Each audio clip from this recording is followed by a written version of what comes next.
Well, welcome back everybody, and sorry about the gremlins or the little difficulties that we are experiencing. Ultimately, we are live in the middle of the African wilderness, and so sometimes things go a little awry and we get a few little technical issues. But all is sorted out now, and hopefully we'll have a situation where that will be the last of the technical problems for the day. Now, we're still with our male leopard. He's relaxing, taking it very easy. I've got a spider web in my face, which we're going to get rid of. So there's another little difficulty to deal with, but that's all gone. So he's still sitting, relaxing in the shade. He's got himself a perfect spot. It's shady, it's a deep, thick area. He's not going to be seen by very many things inside here. And so for a leopard with a kill, it's about as good as he could ever want. You can see he's got a slight sort of quickening of his breath, and that's just because of the fact that he's really full. But otherwise, it's a perfect spot. I can tell you from sitting here ourselves that it's not very warm in this section. It's nice and shady. It's actually got a nice breeze blowing through today, so it is the perfect leopard hideout, that's for sure. But you can see he really is in great condition. And some of you were asking about a puncture wound on the back of his ear. So on his left ear, I think this branch might be obscuring it a little bit, but there is a little wound there. There it is. You can see it just on the right side of that blade of grass. I think there's even a fly sitting on it at the moment. No, there's no fly there. It's flown away. But there is a little sort of red mark there. So that might have been from his altercation with Djuma. I'm not quite sure, but we'll see how it goes. Now, while I kind of sit with Hukumuri, it looks like he might actually start getting up and moving. And we'll know he's back down again. So we're going to sit and be patient and hope that he does move and start to kind of come in our direction. And while we do that, let's send you over to Noel, who's, well, got a big herd of beefy characters. I do have a big herd of beefy characters. I love how you say beefy there, Tristan. We've got the big herd that Scott had this morning of these wonderful African Cape buffalo or African savanna buffalo, whichever name you would choose to use. So there's lots of teeny tiny babies in and amongst them, and most of them to me look like they've been born in the past a couple of days, at least the ones I've seen. There's one of the teeniest. Look at it. I mean, that's a brand new baby. Not from right this minute, but probably today, or I would push it to say yesterday. Yes, absolutely gorgeous. They're pregnant for about 11 months. And so they have babies sort of any time of the year. We've got an older baby that's coming out on the left, and you'll see that the coloration is a little bit different. See how it's a little bit more brown rather than black, and not as wobbly, and a little bit beefier as well. Sorry, I did not mean for that to be a pun. What's another word for a little stockier? There we go, a little stockier. Now, I love buffalo. They're one of my favorite species to watch and to enjoy. I find their formations very interesting. I find the way that they come together to try and save the young from predation. I also enjoy just how obstinate they are, and their collective noun is my favorite, an obstinacy of buffalo. They are, in fact, extremely stubborn. And on bushwalk, I also enjoy a really large herd of buffalo. I do not enjoy buffalo bulls that have left the herd and are cheeky and aggressive and a bit mean-spirited, as they are grumpy old men.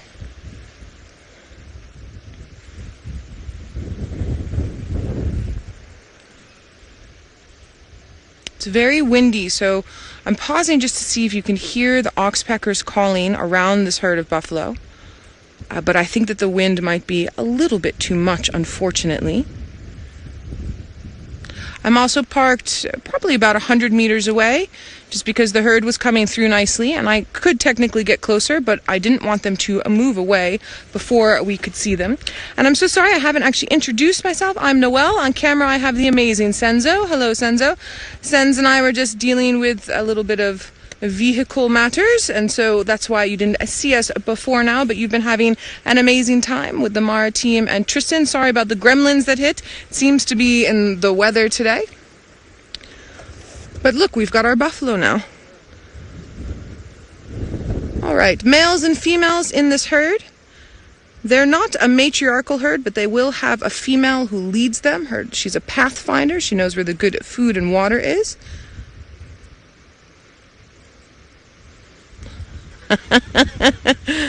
Jenny, good question. You're asking if I've ever been charged from a buffalo. Jenny, that's an affirmative on several occasions. I've even been stuck in a tree for several hours with 3 buffalo bulls that chased me and then decided to lie underneath the tree. It was not a comfortable tree. There was thorns that were less than hospitable to my backside. But it was my own fault. I was engrossed in photographing wildflowers and was trapping around, and I didn't look up enough.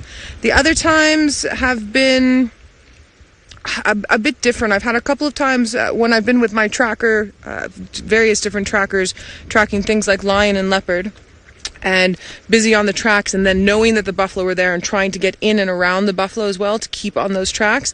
And that's involved a little bit of interesting scenarios.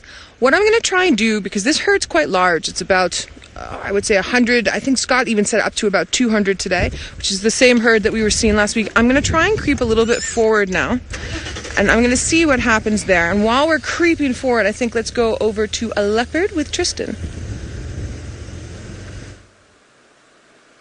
Well, we do have our leopard, but what we also have is a serious amount of wind that is blowing through here, and it's causing our poor male leopard to have a very sleepless afternoon because he keeps trying to have a nap, and then this gust of wind blows, and, well, he gets a little bit kind of amped up, and I'm sure it's because of how steep these sides are, and the fact that he's not really that comfortable in this area just yet, that he's a kind of a little bit nervous when the wind blows too much, that there's a lot of rustling, and he can't really hear what's going on.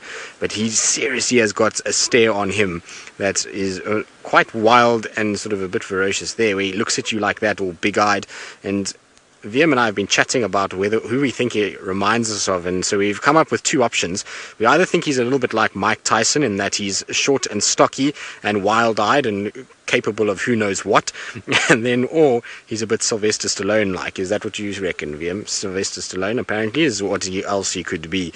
He is a funny-looking fella, and he definitely has got a bit of kind of edge to him. I quite like the way he looks, though. I think there's something, like I say, captivating about him. But there we go. He's gone back for a little nap now that the wind is dying off a little bit. But I'm sure he's going to pop his head up over and over again as the wind gusts around and causes a lot of rustling in his area. Now, if you're wondering where the kill is in relation to where he is, just to the right of him is a impenetrable fortress of thorns and thicket. So straight in underneath that fallen over tree, in there somewhere, is a kill or carcass. It's down underneath all of that. It really is, you can't see a single thing. The only reason I know it's there is because I went forward a little bit just now and I could just see a leg sticking out of that bush, and so I know that there is something in there. I just can't tell you exactly what it is. And luckily for us, our male leopard came out of that thicket and went and lay where he is now, because otherwise we wouldn't be able to see him at all. So it really is a good place for a leopard to be taking it easy, and I'm sure on a hot day like it's been this morning before the wind kicked up was the perfect area just to be lying down. I was wondering at first, because of the amount of buffalo that had been around, that maybe if he hunted a baby buffalo, because I know in that herd that's been hanging on Djuma for the last 2 days that there are a number of young ones in that herd and a number of small babies, and a male leopard will sometimes hunt buffalo calves, particularly newborns, and there are a few pregnant females, and so if they can come across it before it's able to walk well, then sometimes they will take it. But look at that face. It means business, doesn't it? It's kind of always looking as though he's got something to do. So, First Lady, you say it means, are you looking at me? Well, yes, it's a famous little line, that, isn't it? But he does have that look about him, and like William says, it's a little intimidating when you kind of peer over the side of the vehicle, and it's all thick, and all of a sudden these 2 eyes are just glaring at you out of the thicket. He certainly has that ability to kind of send a bit of a shiver down your spine. I don't think I would really want to walk into him in a place like this, because it seems as though it's a little too confined, and I don't know how he would react. I've still got to get to know this cat a little bit better, and whether or not he is going to be grumpy or whether he's going to be sort of relaxed on foot will remain to be seen. We haven't found him too many times on foot, although Scott walked into him once and he was okay. It didn't really cause too many issues, but I would imagine in a confined space like this he would be a bit of a handful and would probably be quite sort of aggressive, because, you know, especially being in a new territory, being in an area he doesn't know, any disturbance is something that he's got to be quite wary of. I really hope that he takes this carcass and hangs it somewhere there, though, so we can see actually how much there is and what's actually going on. But for now, we're going to have to just be patient and just wait out the male and see whether or not he does move his carcass. But while we do that, let's send you back across to those buffalo and hope that they stick around for the next few days and that the Nkuhumas are on their trail. Hello everyone, and welcome to all of you who are just joining us now. We are coming to you live from the Sabi Sands in South Africa with a beautiful herd of African Cape buffalo. We've got a nice big male in the front and a female has just joined him. And the little birds you saw hopping around are oxpeckers. Ooh, and a little bit of a tiff happening there at the back. I'm Noelle, and on camera I have Senzo, for those of you that are just joining us. And Tristan is also out with me on the other side of the property. We'll go to him shortly, but we have a surprise for you. She's just ducked around behind the corner just over here. We have a brand new baby buffalo that was born literally just now. It still has the umbilical cord coming off and the placenta still coming out from the mum. She's just standing at the back, and of course there's other buffalo in the way. I'm thinking, Senzo, what do you think? If we try and move a little bit forward? Let's try, everybody, because it's very special. It's not something you get to see very often. There's also something interesting that happens with buffaloes when they nurse. They tend to nurse behind the back two legs rather than the side, so the mom doesn't run them over. Scarlett, you'd like to know where these buffaloes came from. So Scarlett, this herd of buffalo came in from our northern boundary about a week or 2 weeks ago, and then they meandered around, they moved out, and then they came back, and then they went south over our southern boundary, and then they came north again today, and then they're busy moving back over the southern boundary. I can just see the tiny little one and its mom just in the back. I'm just going to come forward a little bit more, driving very slowly so as not to disturb anybody. It's hard because it's very windy at the moment.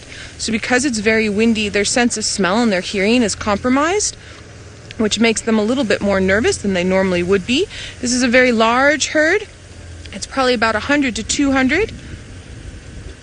Oh, she's disappearing into the back. There we go, Sens. You see that gap there? Just at the back. There she is. There's the placenta hanging out. And the little one should not be too far behind, maybe just in the bushes there. Absolutely incredible. Mother Nature gives us gifts every day and something special every day. Whether it's a flower or a bird or something like this herd of buffalo, and then to have the fact that this one's just given birth amongst the herd as they're traveling around the property is a very, very special thing. There, can we hear the buffalo in the back? I love those noises. Now you'll notice both the males and females have horns.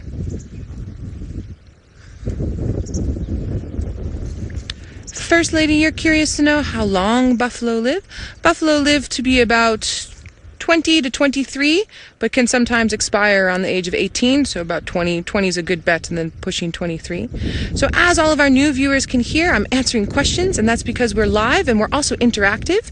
You can send through those questions on whatever platform you're viewing. Just put hashtag Safari Live and @FC, and we will answer as many as we possibly can.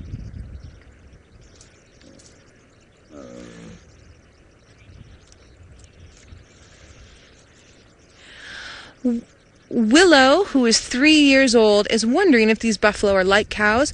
Willow, I think that's a very good comparison to say they're like cows.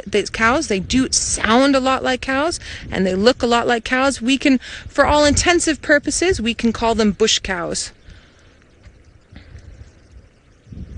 Good question, Willow. Keep them coming, sweetie.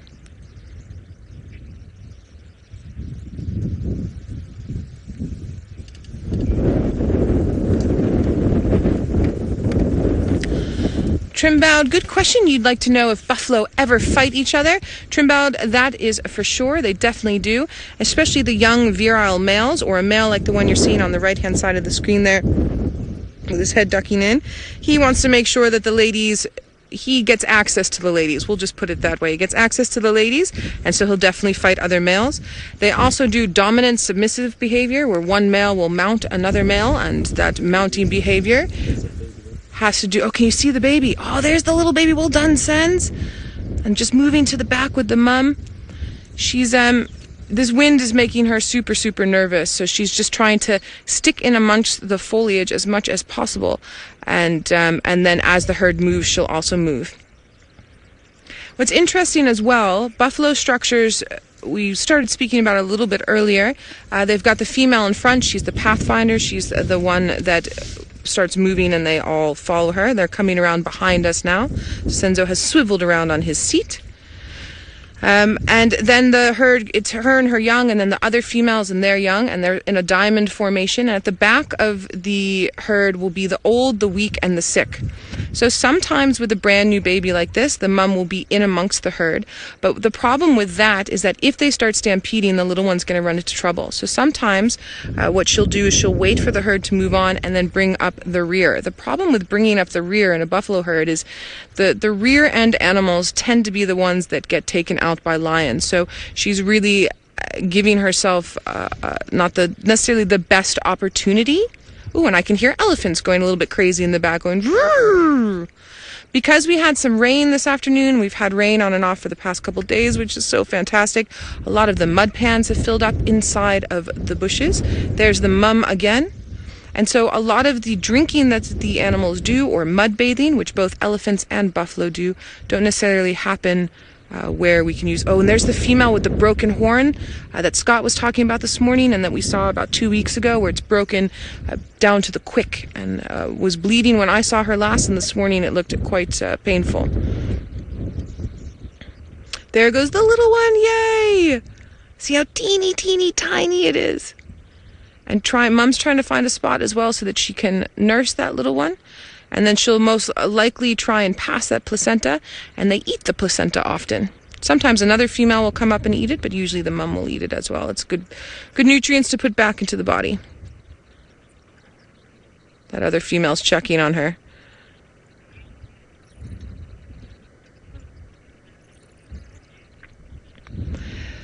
Child of the Universe, good question. You're asking if the buffalo do something called flooding the market, if they're all born within the same week or two, similar to what impalas and wildebeest do. Now, Child of the Universe, yes and no. So more no than yes. Basically, buffaloes their gestation's about 11 months, 340 days. So about what's our least favorite animal to walk into on foot in a situation that doesn't have optimal conditions. And we were both saying that it's an old buffalo bull. They're very cranky. I'd actually be interested to know what Tristan's... oh, sorry, everyone. Just a little bit of break up there with me, but I think it's back. We can ask Tristan next when we go to him what his least favorite animal to walk in on foot is. But that being said, I've walked into old buffalo bulls more times and had no issue than I've walked into them and had an issue, if that makes sense. So I can count on 2 hands how many times I've had an issue, and I would need 6 or 7 or 8 hands to count the non-issue times. Everything's relative. All right. So Tristan is still just a bit north and west of me with Hukumuri, a big male leopard, and I think he's trying to get a better view, so let's head on over to him. Well, I'm trying to get as best a view I can. He went in under to where the carcass was, and literally all I could see was a paw and a carcass lying down there, and there's really no visual on him at all. But if he comes out and lies a little bit to the left of it, then obviously we can see him quite nicely like we can now, which is really good. So I had a sort of good look at what the carcass is. It looks like a bushbuck, a female bushbuck, quite a big carcass. So he's still got lots of meat. There we go. In he goes underneath, and he's going to hide and disappear. So that gives you an idea of just how quickly this male can disappear when he wants to and when he doesn't want to be seen at all. Right, I'm going to try and go forward and see if I can maybe find a place where we can see the carcass and him again. And while we do that, I believe the Mara is back up and running, which is really good news. And so we're going to send you all the way over to Brent Leo Smith and see what they've been up to in the last little bit. Well, we left waiting for that lioness to pop out. My friend Stratton, who you heard Jamie and myself speak about, the Marshall Eagle researcher, just called me to tell me that the Musiara pair of eagles had a kill. Now, from the GPS, well, satellite data, she's got a tracker on her that, as Stratton was saying, it looks like the male brought her this kill, and they're busy remaking their nest, which is just behind. Now, we cannot figure out what it has killed yet. So it is a great mystery at the moment, and obviously we don't want to go too close as to disturb her. But we've gone through lots of different birds, but we know it's a bird. Whoa, she nearly fell out of the tree. There we go. You can see that it looks like there's a bit of white in the wing, but it's mostly black. Oh dear, this is quite the mystery. Yes, she's plucking it now. What we really want to do is get a nice visual of the head and the beak. Maybe at least put us in the right sort of zone.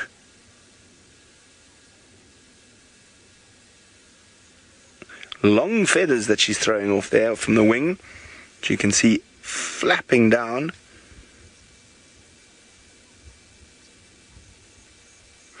Now, Stratton has just been telling me stories about this particular pair, or their predecessors that used to live in the same area, and they are known as the lion-killing eagles.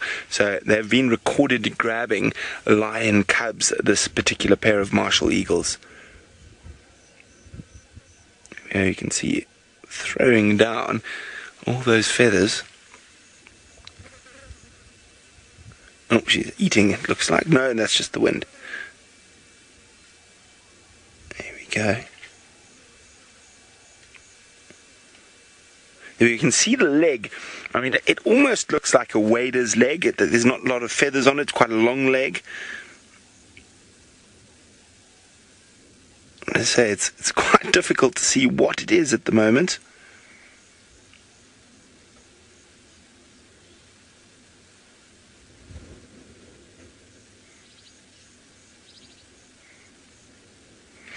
So they've just started rebuilding their nest at the moment, which is in a couple of trees, or in behind those where she is at the moment. We can't see the male just yet. Now, these are incredibly powerful eagles. And they take down bustards and Thompson's gazelles and impala. They are true murder from above.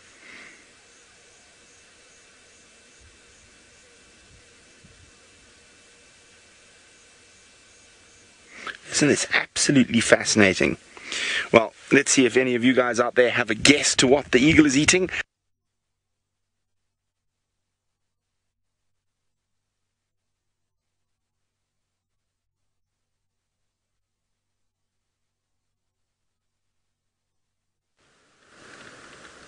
Well, unfortunately, it seems as though the gremlins are still having a bit of a go at Brent. And so you're back with us, and Hukumuri, who's made another appearance out of his bush. He kind of goes in under the bush, and then he decides, I'm not going to sort of stay in there, and then he comes out again. It's interesting to watch him, because another vehicle keeps joining us and trying to find a way to see him. And given that their vehicles are much bigger than ours, it's very difficult for them to get into this area. And so it's an interesting thing to watch a leopard and how it goes about things, because you would drive in here and be certain that there isn't a leopard when he goes in under this bush, and then as soon as that vehicle drives away, out he came again and lay back in the open right where we've been watching him. So it's really interesting just watching him go about things and seeing how he works. I'm not going to be surprised at all if he decides now to get up and actually move and start heading back underneath there. You can see he's kind of looking up the bank, and that's because there is a vehicle that is approaching from that area. And so I'm pretty sure we're going to have a situation where he might actually get back in underneath this little thicket and try and hide himself away. But it really is not an easy spot if you're in one of the big cruisers like the other guys have. It's a tough place to get into. So good for a leopard, not so good for the rest of us, although we've managed to get ourselves in. So Rusty, who's back up and running and has decided that it is time to start working, he's definitely got us into a good spot. So well done, Rusty, you're redeeming yourself after Friday's poor performance in the morning. Now, of course, all three cars, as we know, yesterday afternoon had a bit of an issue, but they're all up and running again. It was just had to get the computer sorted out, and once the computer was sorted out on all three, well, everything was fine, and the immobilizers all stopped, well, all ceased to work, and then everything was fine. So all three cars are back up and running, which means that I am off the hook for now, because otherwise I think I was going to get a label of car destroyer if it had been mechanical issues on all three of them. Well, he's settled actually, which is quite nice, so it's good to see. It's interesting also to have watched this male kind of over the last few months. The first time we saw him, which was when we had the Nkahumas on that or not the Nkumas, sorry, the Birminghams with the buffalo herd on Buffelshoek boundary, and he had a kill and the Birminghams stole it from him. We couldn't even get within 200 meters of him. He kept just moving, and that's partly probably because of the lions chasing him off a kill, but also he was quite skittish. Now we're sitting with 2 vehicles on either side of him looking down on him, and he seems to be okay. So, Kosta, you're wondering if it's because Hukumuri is less habituated that he's up and down all the time. So, yes, that is the case. I mean, he's a male that's come from we don't know where. We have no idea where he's from, what he's been up to, what his past is. And so initially, as I was saying, when we first saw him, he was quite skittish. We used to get kind of close to him and then he'd run and move, and you never really got a great view of him. But over the course of the last, I would say, 2 to 3 weeks, he's gotten a situation where, maybe even longer, let's say a month and a half, he's got a situation where he started to mate, and mating and as well as him feeding has meant that a lot more vehicles are seeing him. He's being tracked on foot a lot more, and so he's now starting to habituate a bit more and more and more. In a situation where we are now, he's kind of quite fine. I mean, like I say, sitting 2 vehicles almost on top of him, because this is how steep this drainage is.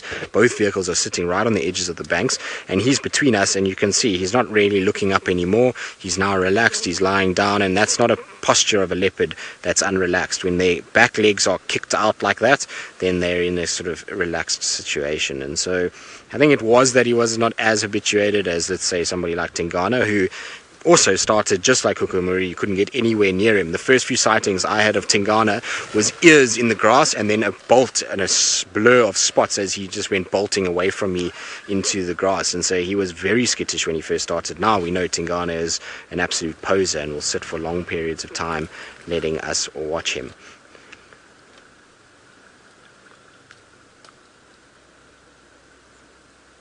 So, Lorena, you want to know if I consider Hukumuri an aggressive male? No, not particularly. I mean, it's not like he's given any trouble to us on the vehicles. He certainly hasn't growled at us. He hasn't charged us. He hasn't done anything like that. Also haven't seen him in that interaction with Djuma. It's not like he ran in and tried to, tackle Djuma with claws and teeth and all those kind of things. So I don't see him as an aggressive male. I mean, I think he's been aggressive in the way that he's trying to take over this territory and that he's come in like a bang. He's scent marking and he certainly means business, but I don't see him as an aggressive individual. I think people see his eyes and the intensity and the way that he looks, and then they presume that he's this aggressive, bloodthirsty cat. But he's so far has not displayed any of those signs to us.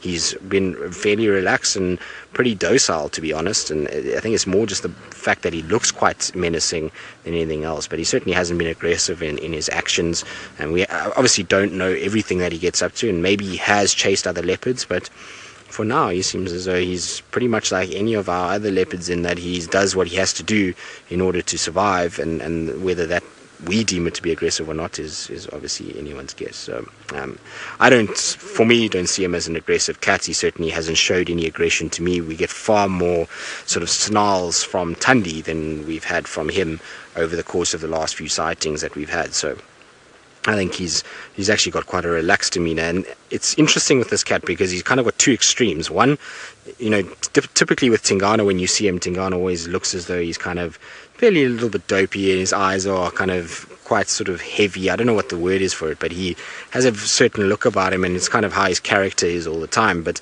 this cat either goes from extremely kind of sort of wide-eyed and a bit wild-looking and as though he's about to kind of go crazy, to the most dopiest cat you've ever seen. And I say dopey because he has, for some reason, a very long tongue. It seems to be much longer than others because when he pants, his tongue hangs quite low. And I actually have a picture of it that I took the other day, and I was laughing about it because of the way that he looks. So I'm just going to try and find it for you quickly, but there we go. Actually, I've got it right there. I was showing VM earlier.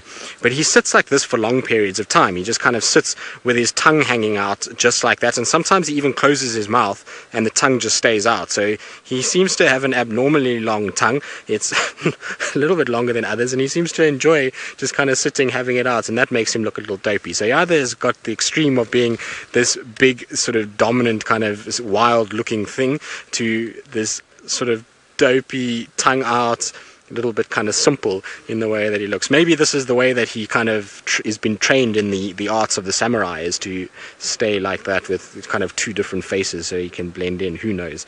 But it's an interesting cat. I was hoping that he was going to stay turned towards us, because he did it briefly just before we kind of came out of the gremlin attack, and he had his tongue out and he was kind of looking at us with his tongue hanging out, but he seems to have tucked it back in the rest of the time. But hopefully he'll turn around just now and we'll actually get to see it, because it is highly entertaining. I find it quite funny when he does do it.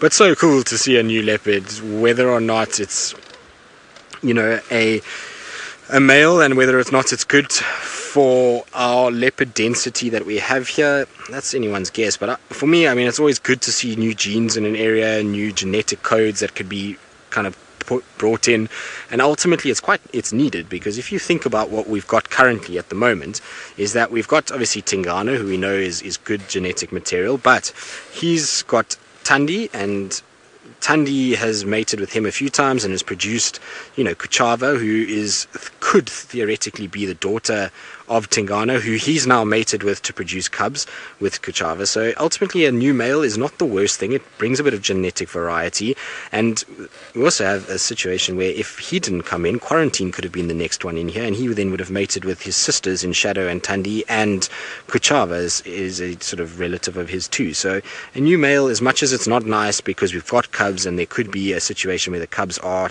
killed because of this new male, for the population and for the genetic variety that we need out here, it is not the worst situation at all. So, you know, it's hard sometimes to look at it from that perspective, because, well, we get very attached to these animals, but at the end of the day, we also, you know, it's always good, like I say, to have a bit of new blood.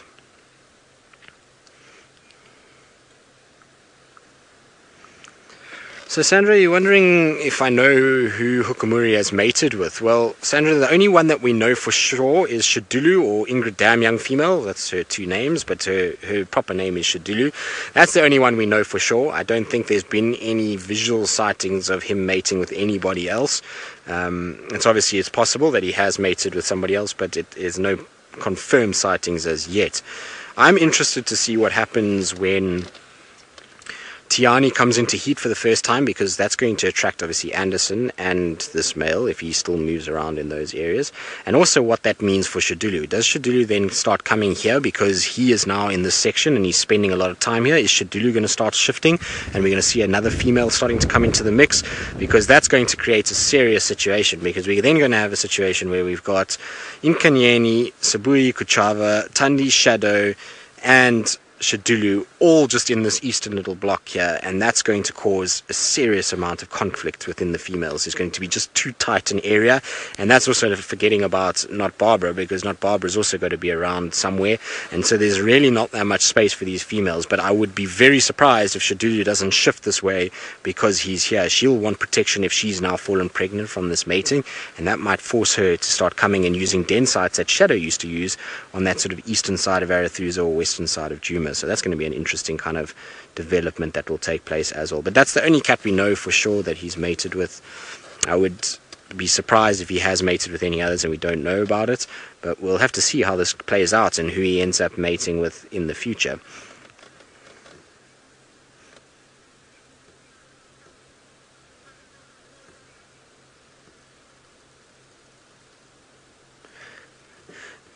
So Maggie, you agreeing with me saying that his rosettes are slightly different to a lot of the other leopards that we have out here. He's got very dark, kind of close together black ones, as well as some really large ones, and they seem to kind of just have a bit of a different appearance to what we see from Hosana, Tingana, Tamba, you know, that lineage on that side, or even, you know, Tandi and Shadow and Not Barbara, and that kind of lineage has a slightly different look about them. It's weird, I know to say, but, you know, you do sometimes get this. You get some leopards that have big, bulky rosettes that are thick and very dark, and then you get others that are slightly, you know, sort of more petite in their rosettes.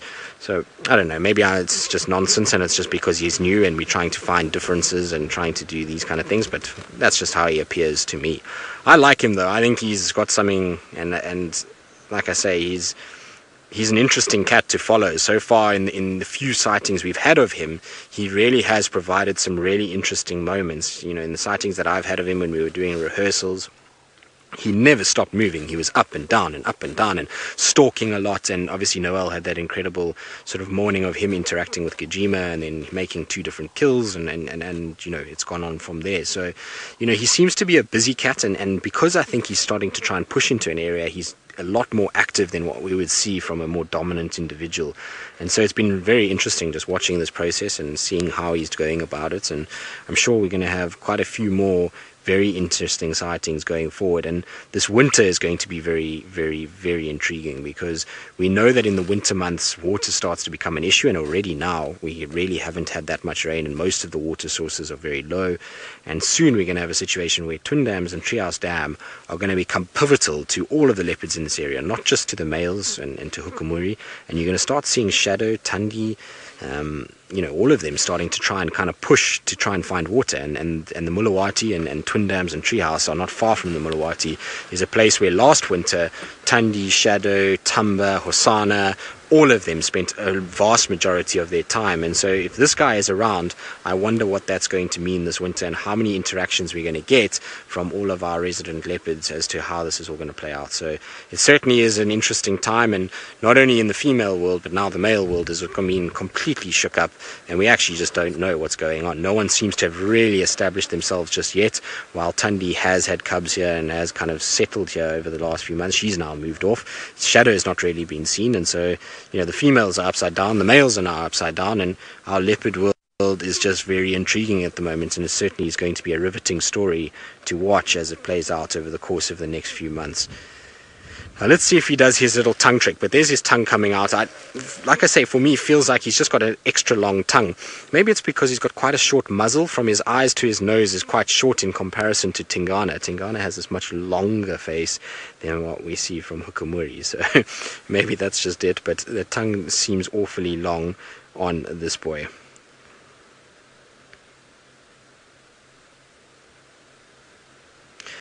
Kathy, you're asking if we didn't see 2 new male leopards in the area last week. So, Kathy, on Friday, if that's what you're referring to, Friday we had Hukumuri and Djuma. Now, Djuma is not a new male leopard. Djuma is a leopard that has been seen quite a few times by Brent, Jamie, Taylor, James, Byron. The guys have seen him around. He tends to hang a little bit more north of us on Buffels Hook, and every now and then drifts in around sort of Buffels Hook Dam and the northern side of Djuma, and we kind of get these brief glimpses of him from time to time. So he's not an unknown new male. Hukumuri obviously is a newish male to the area, and especially because he's starting to dominate and scent mark and vocalize and these kind of things, that's why he's kind of being deemed to be new into this section. Other than that, there is another male that is around that is not seen that often, but definitely does occur in this area, and he's called Mfokazi, and he's on Buffels Hook and has been seen very close to where Djuma and Hukumuri met up on Friday. So he's also a newish male in the mix. Other than that, though, no, there's no other new males that we've got around this section. It's pretty much all the same players at the moment. I'm interested to know, though, what happened with Tamba, because Tamba was on a kill on Arathusa and Hukumuri went straight that way, and we haven't seen Tamba since then. But there was no reported fight or any sort of interaction, and even tracks that went towards each other. So I'm hoping little Tamba got out away from Hukumuri before he even got into that area, or maybe, you know, Tamba also is a marching cat, so you never know where he could be either.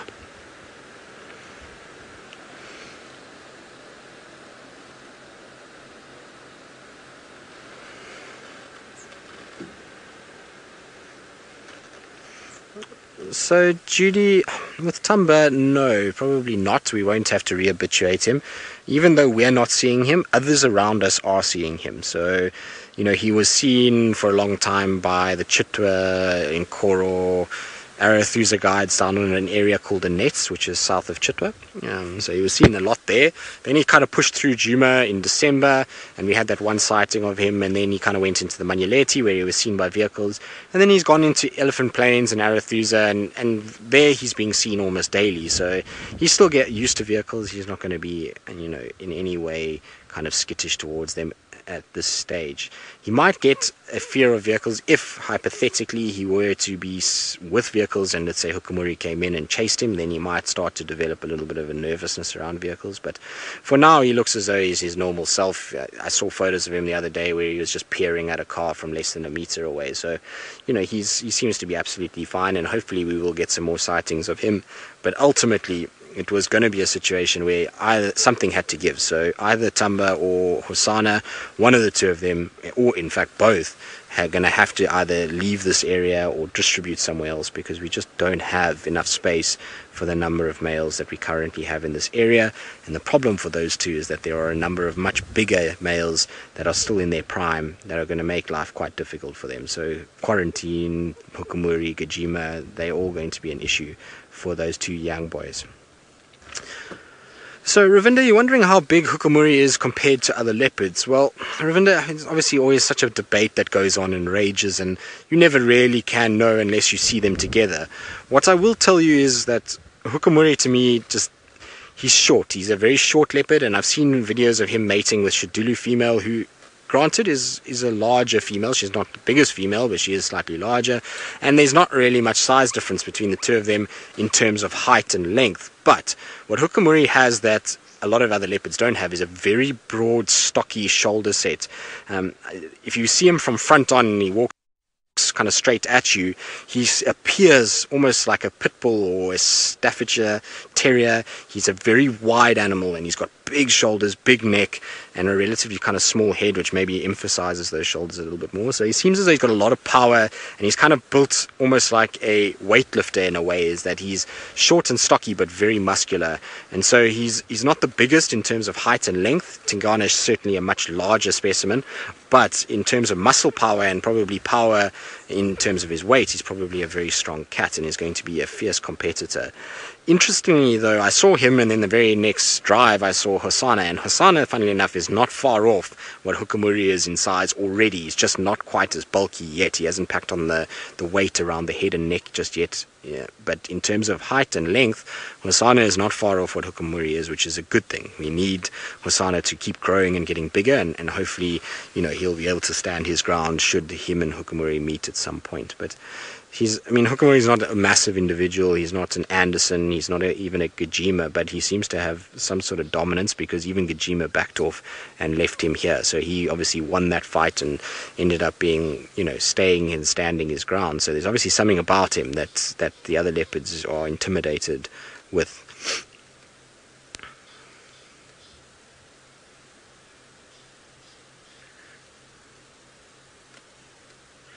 Right, so now, you might be wondering why we're sitting here watching Hukumuri between all these thickets when Brent and Jamie and Noel are all out and about, and well, that's because they are not really out and about anymore, unfortunately. So Brent and Jamie are having a few little issues in the Mara in terms of internet. That seems to be going up and down, maybe a bit of weather, bad weather between where they are and where our service provider is in Kenya. And well, Noel apparently is having a bit of issues with Wendy. So Wendy has decided to not do the business this afternoon, so you're stuck with me now for the rest of the afternoon. So far, we hopefully will have Noel back just now, but for now it's just me, and so you have to ask lots of questions, otherwise I'm going to run out of things to say eventually, which would be a first, because as we all know, I can just talk and talk and talk. Now there's a grey go-away bird that's calling somewhere here as well, which is making a bit of noise, and it can't be seeing Hukumuri as well, so I wonder if maybe there's not another leopard in this area. And I believe Scott, who's out and about helping and trying to track things down, says he's got a leopard update as well.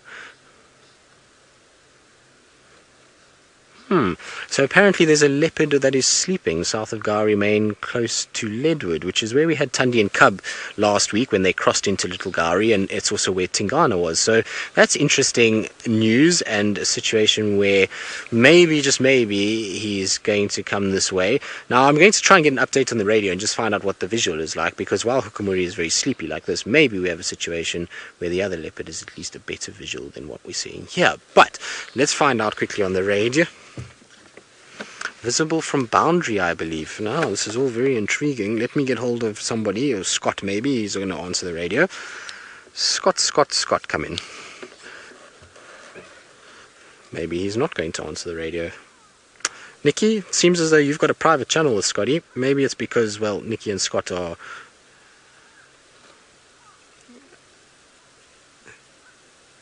So Scott says to me that he's not in the sighting, so he's not sure, but there is other people. Copy that, Scotty. Just confirm, was it being run on Eastern Channel or on the Northern Channel? So I'm just trying to find...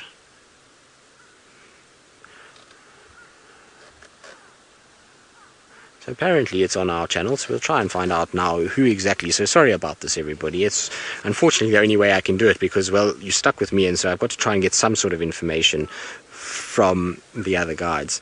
Which station's on lock with that leopard off Gari Main?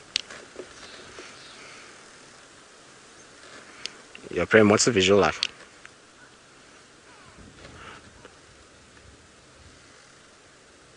Yeah, okay.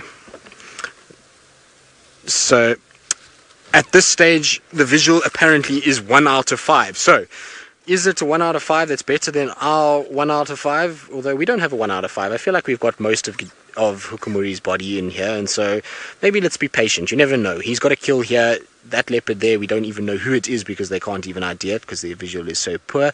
So let's be patient. If we hear that leopard coming north, well, we can go there. Otherwise, we might get lucky and he might pick up his carcass and put it in one of these trees here. So for now, we're going to be a little patient and sit here and just enjoy, which is, like I say, means that you guys are all going to have to ask lots of questions, and I'm sure you do have lots of questions about our leopard dynamics. And even if you don't want to ask questions about leopards, we can address anything while we sit here because, well, we've got some time to kill before it gets a little dark and a little cooler, and hopefully things start to happen.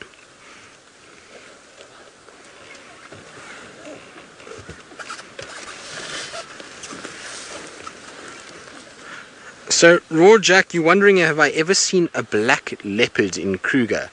Raw Jack, if I saw a black leopard in Kruger, I think I would just, I don't know actually what I would do. I'd probably be doing running flick-flacks down the road and then a sort of somersault to finish with maybe even a pirouette, because a black leopard in South Africa is seriously uncommon. In fact, I don't even know when the last documented black leopard was, but it was in an area outside of Kruger, mountains to our west in the Drakensberg Mountains, and so it's something that we don't see here, unfortunately.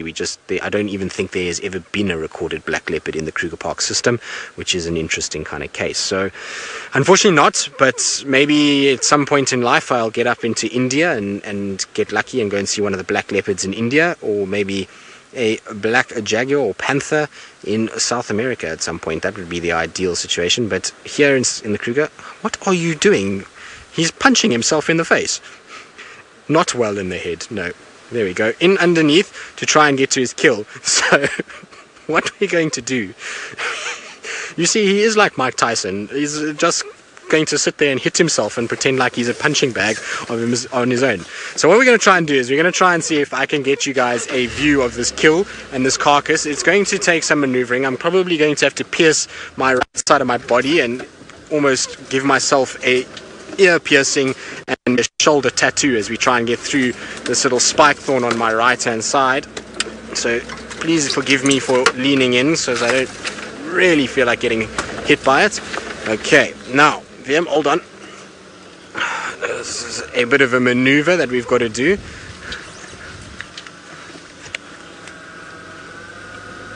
David, you're wondering if I've ever seen Hukumuri hoist a kill. Now, David, no, I haven't seen Hukumuri hoist a kill, and the reason why I haven't is because, well, we haven't really seen him with too many kills before now. So hold on, VM, I'm going to try and get you a little further forward. This is very difficult, but inside there is a carcass. You can see his shadow is moving. So there is his feet and there is the leg of the carcass. Now what is it? Is it a bushbuck? Is it a duiker? Is it a kudu? Who knows? But there are the toes of a leopard that is starting to feed off a carcass. And there is that long tongue again, which seems to be evidently always about and around. Now, where is he going to go? So you can see what I'm talking about how thick it is here. It's ridiculous. It's very hard to know what's going on underneath there, and it's a small little window. You can just see shadows moving every now and then, and this leopard kind of moving around and doing its thing. Now what I'm hoping is maybe, just maybe, because it's getting to that time and the grey go-away birds have been making a bit of a noise, that he's going to try and have a little feed and maybe then drag it to one of the trees and take it up into a tree. We might get lucky and get at least a better view and find out what exactly it is and how much is actually left of this carcass. But for now, that's what we're restricted to. It's this visual of, well, not very much actually, just a kind of movement behind the thickets. Thank goodness we followed him into this area, because otherwise there's not a single chance that we would have found him here at all.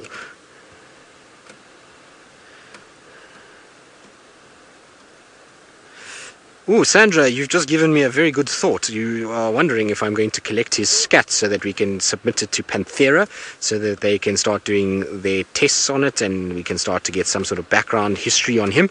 That is a fine idea, Sandra. So far I haven't found his dung yet.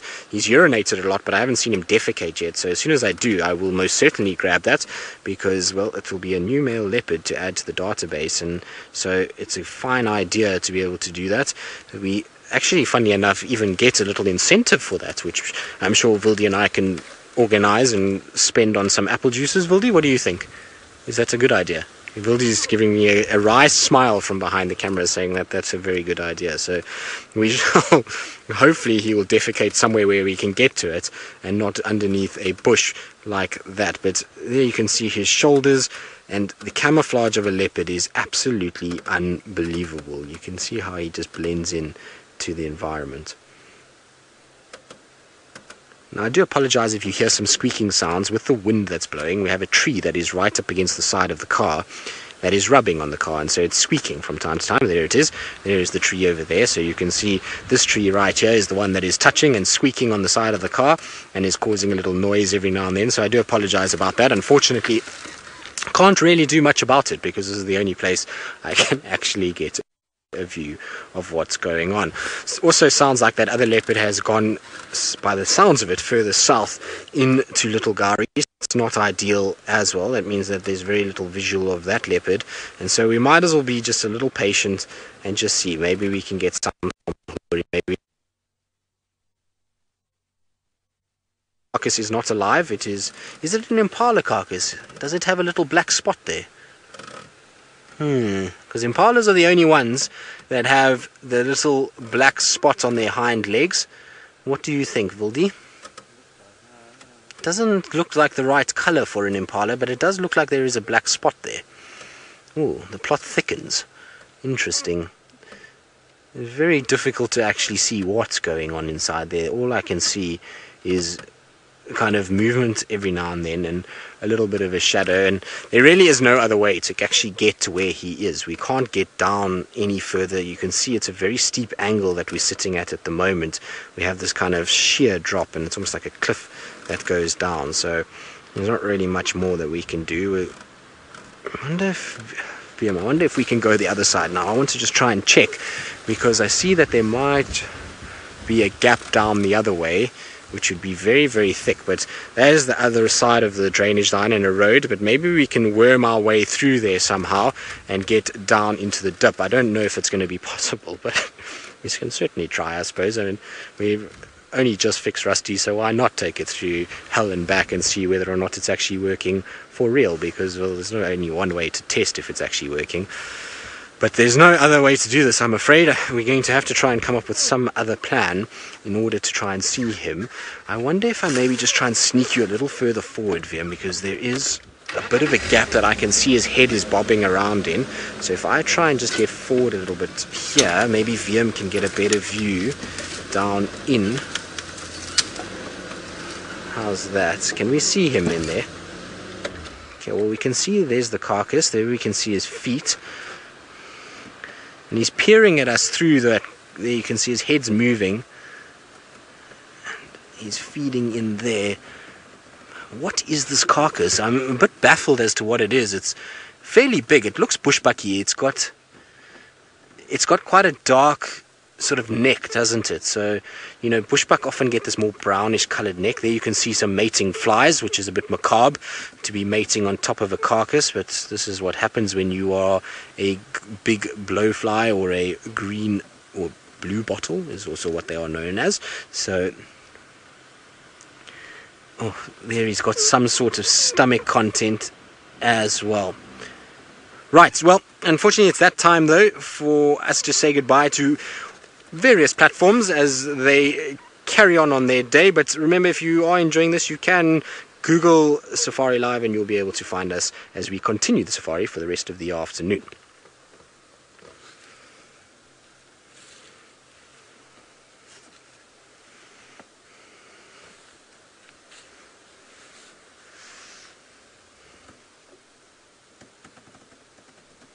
So just hold on. Go ahead, Tux. So Tux is calling me frantically, which is good news. Yeah, I can copy you, Tux. Go ahead.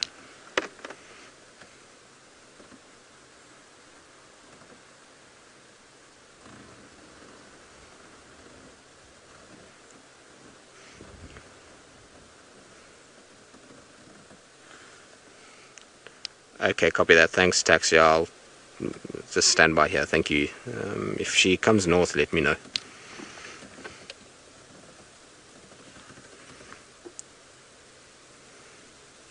Right, so while we can see Hukumuri eating there, I believe the other leopard that was off Gari Main is Tundi and the little cub, but the visuals are very poor. So Tuck says to me that all he can see is her tail hanging, and every now and then there's a little tail flick from the little cub. So he's going to keep me updated if they come north. For now, at least we can see Hukumuri kind of feeding through the thicket. I know it's not the best view we've ever had, but considering what we're dealing with, it's not the worst place. And I know some of you are a bit squeamish, and you might have seen a bit of kind of bits coming out of that stomach cavity, so I do apologize about that. Just if you are a bit squeamish, probably not the best thing to focus too intently inside there, because he was eating bits of stomach content and various other things that are very good for him, but turn the stomach for us a little bit.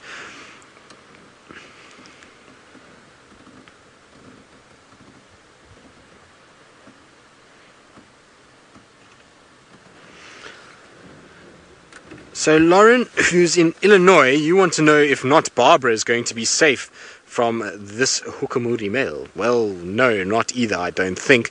And she's at a tentative age, because theoretically he might recognize her as a female that could potentially be mating material later in life. But because it's still with Shadow, and because not Barbara is still reliant on Shadow, he might see it as an opportunity that Shadow's not going to mate with him because this cub is around, and he might then go after her. So it's difficult to say. It could go either way with her. She's on a fine kind of line as to whether she's going to be safe from Hukumuri or not. I surmise that no, she won't be. I think Hukumuri, probably given the fact that he's kind of on a bit of a warpath and he's really trying to assert himself, I don't know if he's going to be that tolerant of not Barbara, but you never know. I mean, it's possible. She's still very young though. She's not going to be able to mate with him for another year, which is a very long time, and so it's a situation where I think that she's probably would be in quite a lot of danger. Luckily for her though, her and Shadow have been hanging around quite far south from here. We haven't seen them in this area for quite some time, and so I think maybe she's seen the threat and has moved off. I know they were seen on Hofmanns recently, and they've been seen in Little Gari and as far south as Vessels, and so Tundi and Shadow are both very clever females, and they are quite perceptive and know what's going on. They'll hear, they'll be able to smell, and so they're going to take their cubs wherever is safest for them. And being older and bigger females, I think Sabui and Kuchava are going to have to give way long before Tundi and Shadow would give way to those two females. So it's going to be interesting either way though.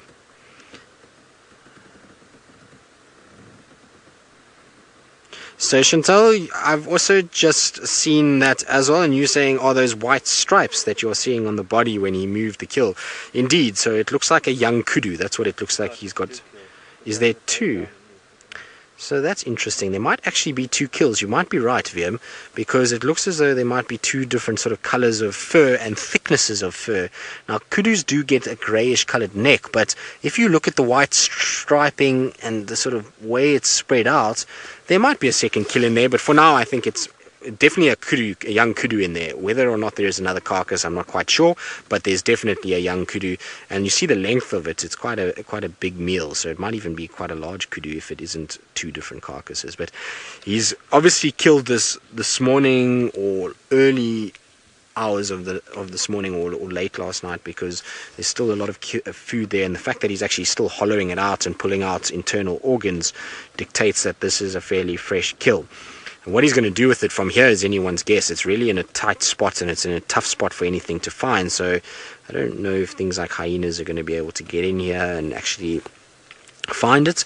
It's also quite low down, it's thick vegetation, so the wind is not going to swirl the smell around too much, but we'll have to see. It would be nice if he hoisted it. It would be really good if he did hoist his kill, because I reckon he's going to be on this kill for the next probably 2 days by the looks of the size of that meal, which, if it's not hoisted, is going to be a frustrating 2 days if he kind of lies in these spots that he's lying and feeds in the spots that he's feeding, because really it's very difficult for us to actually see anything and tell what's going on inside there at all.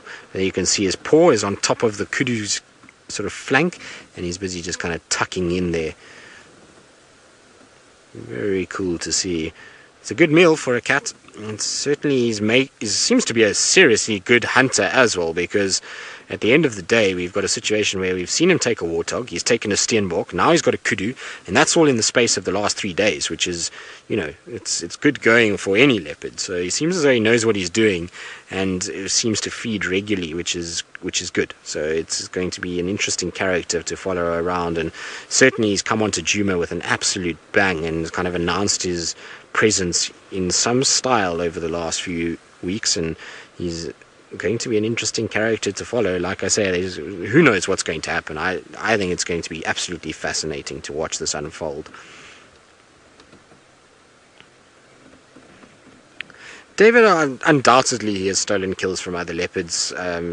Whether that he's stolen any kills on Djuma, no idea, but in his time I'm 100% sure he's stolen kills from some of the females and maybe even some of the young boys. So he's one of those that, as male leopards go, they will steal kills. They will get into a situation where they start to kind of chase off females and males and take over. So I'm sure he has stolen, probably from Shadulu a few times, given that he's mated with her, and he's probably come across her path quite a few times. And other than that, I don't know. It's very difficult to say. We just don't have enough history on him, and don't know where he's come from to give an accurate sort of idea as to whether or not he has done half of the things that we know Hosana and Tamba and Shadow and Tandi and Tingana and all these other individuals have done. It's it's obviously we're starting to build up a history now, but it's still very fresh and still very new, and so we don't know too much about him as yet. Come on, boy, drag it out for us. There we go, he's dragging it.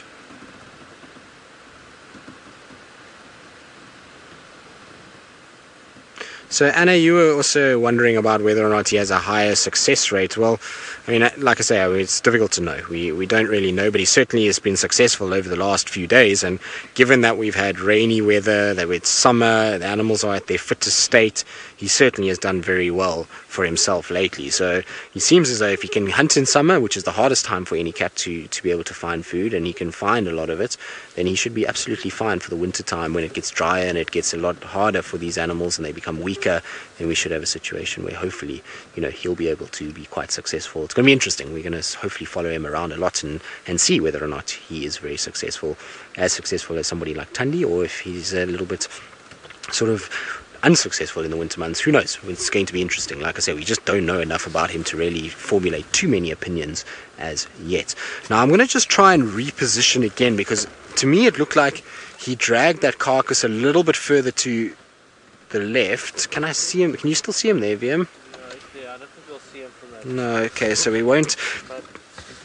So Linda, you wonder if he's if he's intimidating to other leopards. Well, I would imagine so, for sure. He's a new male, he's big, he's bulky, he's means business, and so I'm pretty sure if Hosana or Tamba sees him, they're going to run away, or they're going to try and come closer, and he's not going to meet them the same way that Tingana has, and they're going to have to get out of there quick. In terms of females, probably not. You're going to find that Tandi, Shadow, they're so experienced that they'll have a situation where they'll just pretend like they are in heat, or that they are in some way interested in him, and they'll flirt with him and try and just kind of throw him off a little bit and try and kind of keep him away from the cubs and just act as a sort of barrier to them. Shadulu, we know, is mating with him, so she's not a threat to him in any way, and he's not going to intimidate her. He's going to kind of see her and she'll be fine, unless she's on a carcass, in which case obviously he'll take that and she'll kind of have to give way. But you know, the older females, they'll have played this game before. Tundi and Shadow have both been through multiple male takeovers, and they have learned from that. They'll know exactly how to go about their business and how to sort of, like I say, run interference in order to keep them away from them. Now, VM says to me that apparently he's licking his paws. I can't really see anything, so that's not a great sign. It means that he's probably finished now, and he's just going to try and find himself a spot to rest. Hopefully he will come out though and start heading into an area where we can actually see him again, because for now it really is very limited visual at this stage. But let's see, let's try and kind of maybe work something here. Maybe if I just adjust our position slightly, I can get a slightly better kind of view. The problem is I've got to try and get myself out of this without damaging Rusty in any way whatsoever. I don't think we're going to get another view though.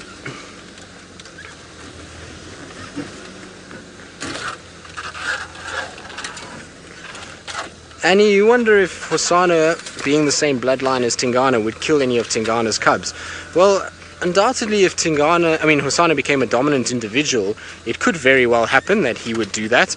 At the end of the day, that drive to mate and the drive to procreate outweighs that realization that this is a relative of his. So, you know, I think Hosana most definitely would probably try and get into a situation where he could maybe try and kind of mate with, or kill the cubs to try and mate with the female. So it would be interesting to see.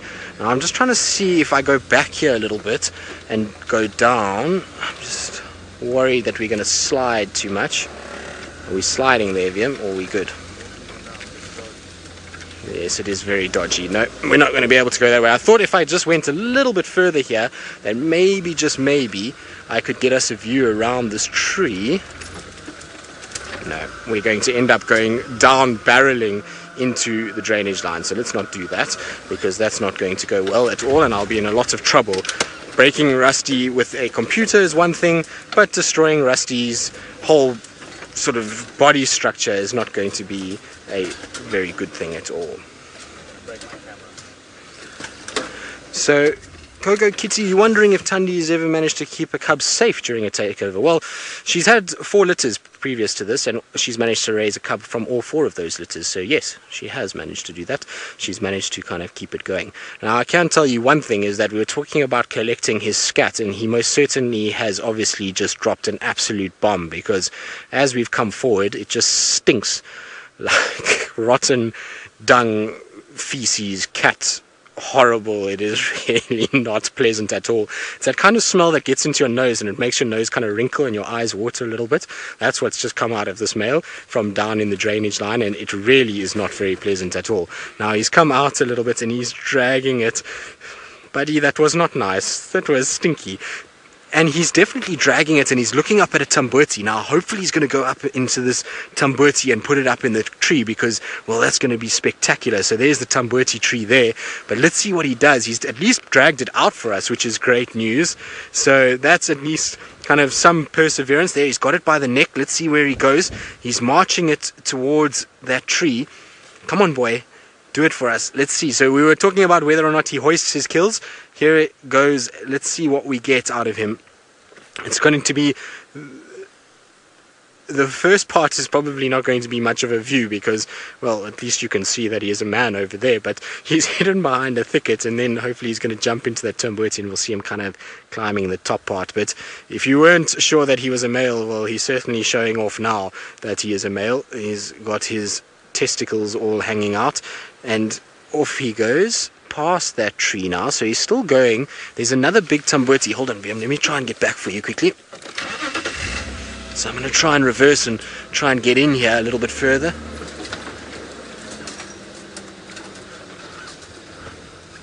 Oh, look at that, look at that. Look at those eyes looking at us. Now, Paula, you want to know how we track leopards from their dung. So Paula, we don't track them from their dung. We collect their dung in order to try and do a genetic test to work out who is sort of responsible for their parenthood. So is it which female, which male, who is the actual individuals that are involved in making this leopard who it is today. So that's why we collect their dung. It's got nothing to do with actually tracking them. It's more to do with working out who they are as individuals. But look at that, guys. We've got a perfect view now. He's right out in the open. He's eyeing this tambuti tree. I reckon he's going to go up at some point, but for now he's just going to take a little break, gather his strength before he decides to take it up. But how cool that we've managed to kind of at least get a much better visual. And so our patience for this afternoon has certainly paid off, and that we've got this epic shot now of him.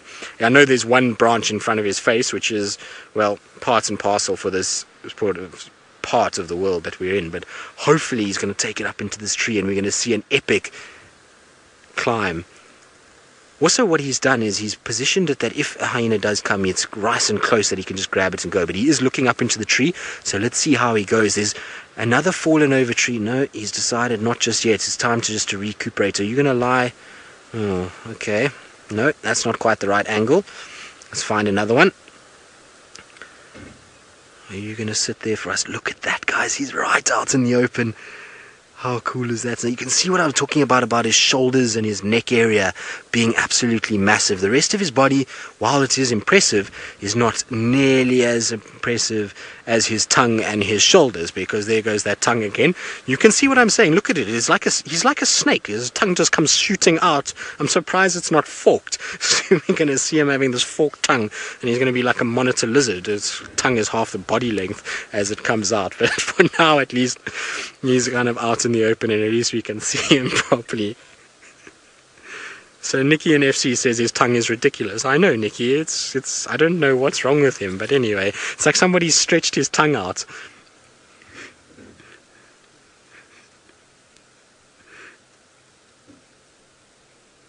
So take care. You're wondering why he just suddenly appeared here. Well, take care. What's happened is he's been a young male, much like, let's say, Hosana or Tamba, somewhere else, in wherever it may have been, and a big dominant male like Tingana has decided, enough with you two, I am not going to put up with your presence, or enough with you, I'm not putting up with your presence, and you now need to go.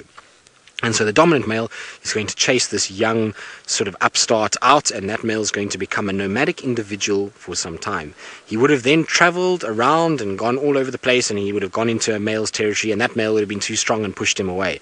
He would have then gone into another male's territory, who was too strong and pushed him away, and he's kind of then gone and gone and gone until he's ended up here. And he's gotten to a place now where he's somehow managed to wedge himself between Anderson and Tingana, and because Tingana's been so busy with mating with Tundi and Kuchava and busy with all those kind of things, you know, he's left this western gap, and this male is slid in here now. He's not getting any pressure, and he's decided, well, this is a nice place. I like this.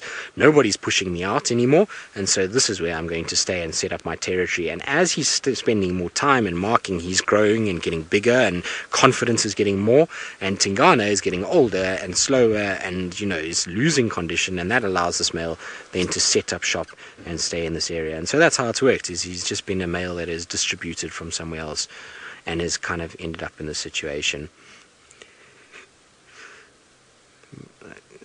This tongue is ridiculous. It really is very long. Now, you can see that nose is still kind of going up and down. He's panting a little bit. That's from the effort of dragging this carcass. It's not a massive carcass. It's not as big as I thought it was. And I'm still not 100% convinced. Is it a kudu, or is it looks kudu-ish, doesn't it? Yes, it is a kudu. I can see it now that it is. So it's, you know, he's dragged that around. It's made him at least a little tired, and that's why he's probably got a situation where he's just grooming himself, resting, getting his strength up before he starts to hoist it up.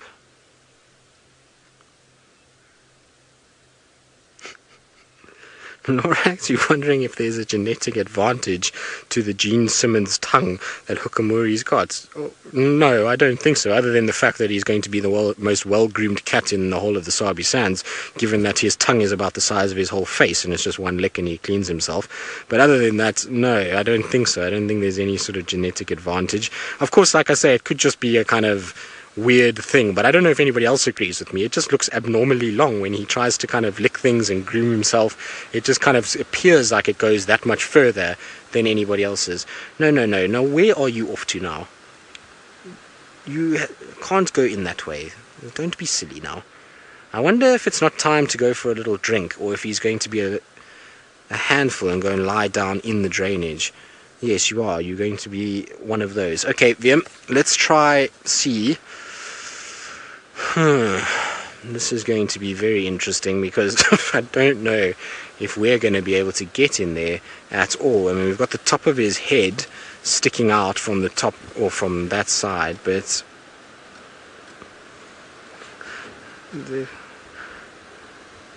right, well, I believe now Noelle, seems as though she's had a bit of a torrid afternoon. She's obviously had a bit of a problem with Wendy and went to get Jigger, and Jigger's obviously got some sort of issue, and so now she's on bushwalk and out on foot, and it would be very nice to take a break for 2 seconds so we can send you across to Noelle and she can tell us about her adventures this afternoon.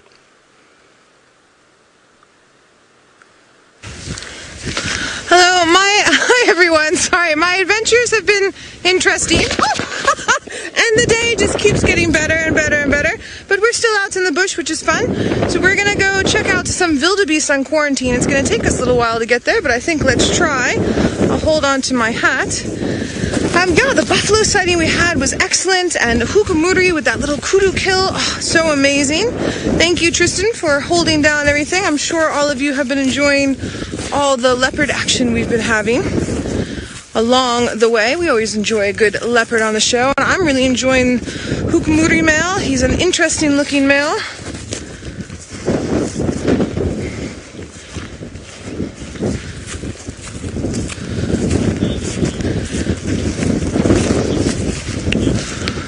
Ooh, rest in peace. You would like to know, what do I find to be the most, like the ultimate in wildlife?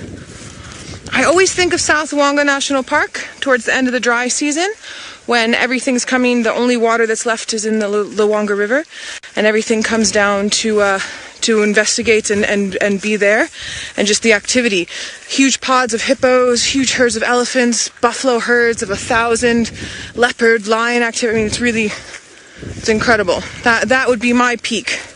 But that being said, this morning the flower we did on the microscope was a good highlight of my day, and then the little baby buffalo that we had earlier that was brand new was also a peak of my day. Sorry, I'm just gonna help Senzo quickly. Senzo has a devil's thorn, or a sheep's thorn, that got stuck in his boot.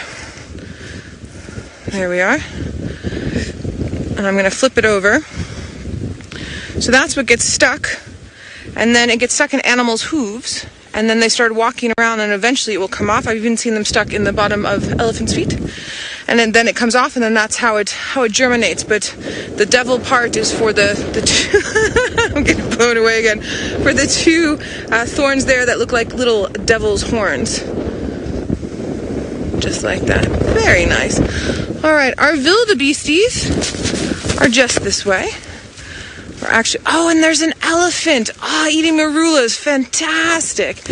So what we're gonna do is we're just gonna move. Sorry for the wind, everybody. It is very windy today, but the wind is in a really good direction. As you can see, I'm holding my hat, so it's blowing from this way. So we're gonna go up to these two marula trees while we creep up, and then I think we're good. I can see the elephant. This is perfect wind, and he's moving in a really good spot, and we can see this thick bush in front of us. We are going to come around this thick bush here, so we're going to approach like I would approach with guests, okay, so that we're physically with me. You're my guest on the camera, but physically with me. So we're going to do this approach using the wind and the sun. Elephants do not like looking directly into the sun. Just like us, it hurts their eyes. Sun's in a good place, wind's in a good place. So we're going to creep around here. And I can also keep talking because he can't hear me, because the wind is blustery, to say the least. And he's going to be moving from marula tree to marula tree. And I have a feeling, there we go.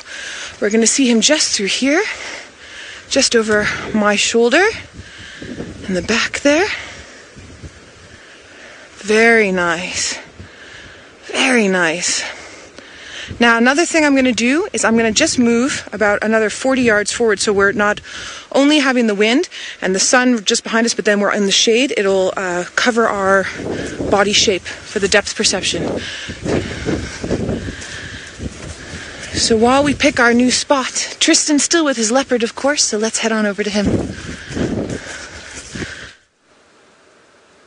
I am indeed, and we've managed to get somewhat of a better view, albeit feeling like we are standing on the edge of Mount Everest slope, because it feels like we're about to go cascading into the pits of this drainage line any second now. But that's what the things we do to be able to get to see the leopard better, and certainly have a much better view than what we did earlier. And so far Rusty's handbrake is holding, gear is holding, and well, everything looks as though everything's going to be okay.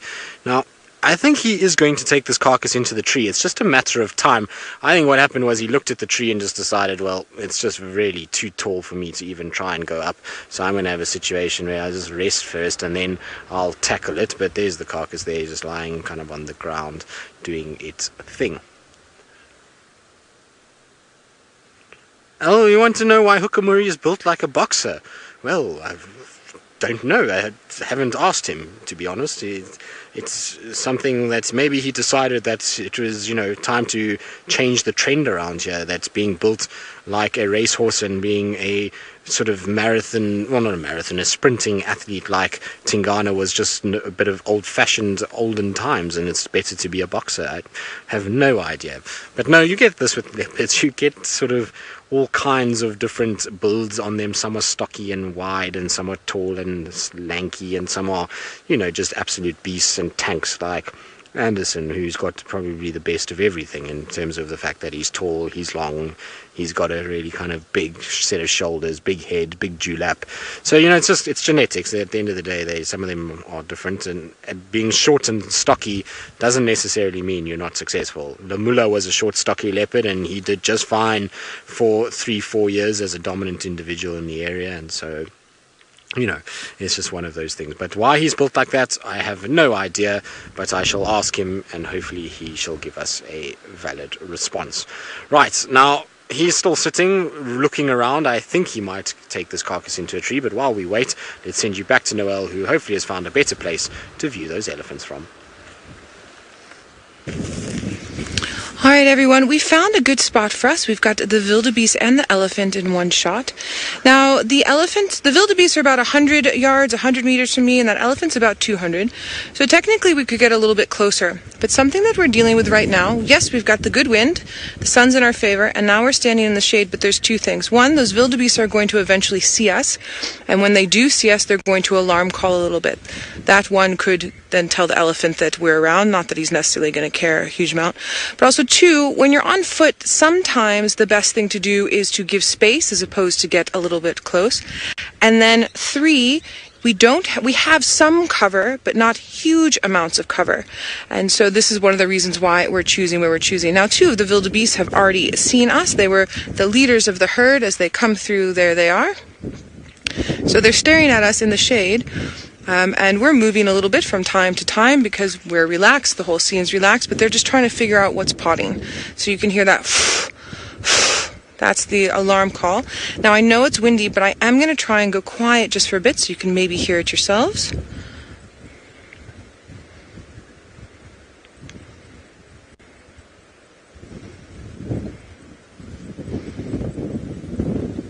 And of course, when I want you to hear this beautiful sound, they stop. So this is there he goes. I'll wait one more try.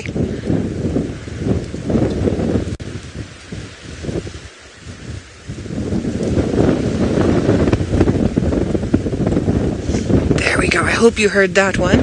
So for any new viewers that are with us today, and we've had quite a few over the past few days, so welcome to anyone that's new.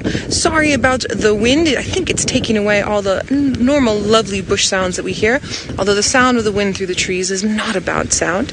So this is a blue wildebeest, or a brindled gnu.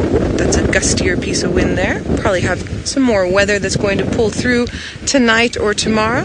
You can, at least you can see him. Sometimes they shake their heads, and obviously he's staring in our direction.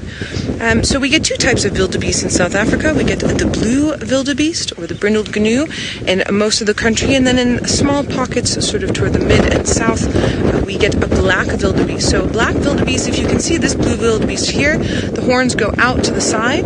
A black wildebeest will curl forward and up, and then the black wildebeest are all black, and then the tail is white.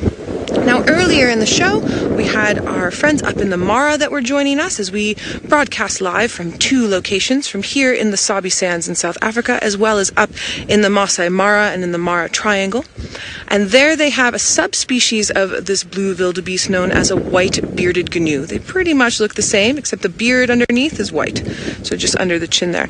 Now, even though this one is alarm calling a little bit from time to time, he's not doing it in a manner that's really scaring anybody else, and also it's possible that the wind's sort of taking it away a bit. So the rest of the herd is busy coming up, and there's tiny little babies for us to see. So earlier with the buffalo that we had, we talked about the collective noun. Now the collective noun for the buffalo was an obstinacy of buffalo because they're very stubborn. The collective noun for wildebeest is an implausibility. And I absolutely love that collective noun because they are an implausible looking species. One of my favorite stories about wildlife from our area here actually involves the wildebeest, and I never get tired of it. So for anyone that hasn't heard it, or anyone that's heard it before, I hope you enjoyed it as much as I do. Basically, the story behind this odd-looking creature is that after the creator had created all the animals, there was animal parts left over, and the creator didn't want to waste them. So the creator took the horns of a small buffalo and the face of a goat and the tail of a zebra and smushed them all together, and out came the wildebeest. That light's really pretty now.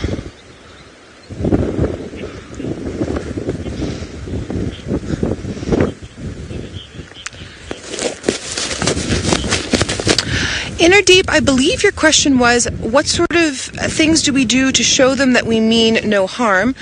Now, Inner Deep, it's difficult because humans standing on two legs is an odd thing for a wildebeest or any of the wildlife to look out here. Everything else has four appendages that they stand upon. So two legs, and then that also makes us quite tall and somewhat imposing. We also have predator vision, meaning that our eyes are in front, binocular vision, as opposed to eyes on the side of the head like a wildebeest or impala. So we automatically look like something that could possibly be dangerous. So now, remember, we were using the wind to hide our scent. We're using the sun a little bit, and then we're standing in the shade. So we're doing things to conceal ourselves.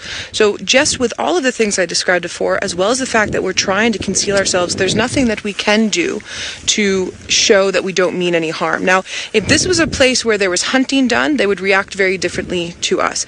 Because we don't do hunting here, and because I'm not forcing myself upon them, they're physically moving towards me.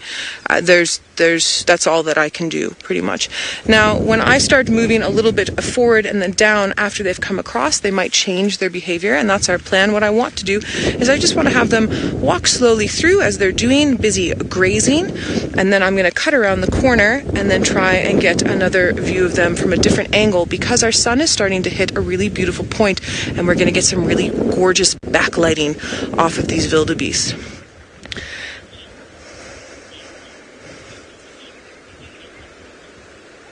Ooh, David, good question. Do leopards hunt wildebeest?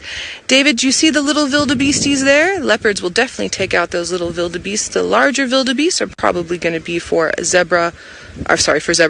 wild dog or lions. Zebras are a little bit bigger. They also enjoy the zebra. Now, what's just happened here is our wind has switched direction. So our wind is no longer blowing from our front. Our wind is blowing from our back. And can you see how their behavior changed? So they caught that whiff, and then one caught a fright, so the rest caught a fright. It's called allolumetic behavior. It's copycat behavior. It's behavior that they do to keep themselves safe, pretty much. Also, wildebeest memories. Wildebeest remind me of that fish Dory from that movie. can't remember the name of the movie just now. The fish that has the short-term memory. That's what it is. Thanks, Nix. Finding Nemo. So, you know, Dory goes along and then she can't remember anything. Wildebeest are similar to that. They'll go along and they're like, oh no, it's a lion. And then they run away and then they stop and go, why am I running? And then they turn around and go, huh. And then they keep going back and then they might see or smell the lion again and go, oh no, a lion. And then that carries on until they end up running down a lion's mouth. I've also seen them. This is the funniest thing ever. So, Shane, so that was the wind there. You see that? So remember, the wind takes away the sense of smell and the hearing, and then it's swirling, which makes it difficult, so it makes them slightly nervous. And then obviously our sense picking up on the wind, so they're not quite sure what to do. So watch what they're doing now. As they go away from the small group, they start forming a line and they follow each other. That's another form of allolumetic behavior. So when they're doing that, one runs, then the rest run, and they all follow there. They're doing it now. There's that allolumetic behavior. Now, if the front one turns left, the rest of them will turn left, and eventually the front one will see the back one and think it's the front one, and they end up running in a circle. It doesn't happen every time, but I've seen it enough, one, to make me laugh hysterically, and two, to know that it definitely happens. Ooh, can we hear the little? It might be too windy. Look at them go. I love wildebeest. Wildebeest and impala are one of our most common antelope species, but I actually never really get tired of them. They're funny, they're amusing, especially when they have little ones. I used to work on a property that had quite a few of an insect called a nasal botfly. So nasal botflies go into the noses of things like wildebeest, and also something called a blesbok, which we don't see here, but I'm sure you could do the Google and get a little bit of blesbok photos up so you know what I'm looking at. It's like a mini topi. We were looking at topi with Jamie this morning. And these nasal botflies try and get into the brain to lay the eggs, which can also be quite detrimental to the animal. And so what you'll see a lot in those areas is the wildebeest snorting and sort of moving their heads up and down like this, constantly trying to get those nasal botflies out. Now we're just going to come around just like this, and I just want to show you a little bit of this beautiful backlighting. And as we're busy showing this to you, we're going to head back towards Tristan, who is with our handsome interloper, Hukumuri.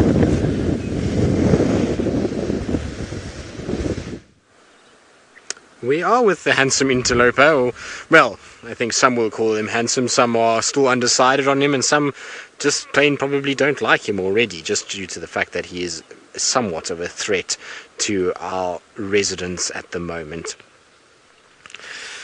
So, Alexis, you're wondering if you can tell his age from the size of his dewlap. Alexis, no, not really. So, dewlap is a genetic thing. You'll find that some males end up with massive dewlaps, others not so much. So, in a situation with... I wonder what's going on. I can hear Franklin's alarm calling behind us. Really alarm calling a lot, and he's all of a sudden up and looking. Look at that. He's wide-eyed and he's listening. I wonder if there's not another leopard somewhere around. Because the Franklins have all of a sudden got very, very loud. Sorry, I'll get back to the question now, but definitely all of a sudden the Franklins started to go and he perked up immediately. So let's see what happens. But while we kind of wait and to see what's going on, his age is not necessarily is a dewlap dependent. So, you know, we see Anderson, who is a big male, fairly big dewlap, quite young. Tingana, big male, big dewlap, little older. And then you've got males like Lamula, who I referred to earlier, which was a male that was dominant in the south of sort of Djuma's section, so in Hoffman's vessels and then into Arethusa a little bit. He had no dewlap, and he was almost 10 years old when he disappeared, and his dewlap was very, very small. So it's not always the case. What we can use to sort of age-wise and to indicate how old this male is his teeth and his ears and his face. Now you might think, well, why can we use those things? So his ears, if he's an old individual, if you take Mvula or even Tingana, lots of markings on his ears, lots of tattering, lots of kind of cuts and scrapes, whereas his ears are fairly well rounded. There's not too many cuts in there. There are a few, but not too many, so that would indicate he's more on the younger side of life. Then you look at his face. Yes, there are some scars, but he's not heavily scarred. And then his teeth are probably the biggest giveaway. His teeth are very white in coloration. They are not nearly as yellow as if you had to look at somebody like even Tundi, Shadow, or Tingana, which are the leopards that are much older than this individual. So he's definitely on a situation where he's a lot younger. I would place him somewhere at around 5-6 years old. That's where I think he is. Right, now he's up and moving and going up on the bank on the other side. I've got to try and work out how I'm going to get out of here, because that's going to be quite difficult. Swoop, you say he's got beautiful bright eyes. He does have beautiful bright eyes. He is a beautiful individual. So like I say, I quite like him. I know he's not a firm favorite of many people at the moment because of the danger he represents to a number of our sort of regular leopards, but I quite fond of him. I think there's something about him that is interesting, and I'm intrigued at how this is all going to play out and go sort of through. So it's going to be an interesting couple of kind of months, and as we kind of see what goes on. Now I'm going to try and get myself out of here and try and sort of stop myself from getting stuck, and so while I do that, I'm going to send you off to Noel, and hopefully when you get back we'll get another view of that amazing male leopard. I would also agree with you, Tris. I was thinking that he was possibly about 6 to 8 years old, but I'd be interested to hear what you think, and that's just from seeing him a couple times, but he's a nice big tom. Now we've got our elephant back on screen. He is a young male elephant. I'd put him in his mid-20s, possibly up to his early 30s.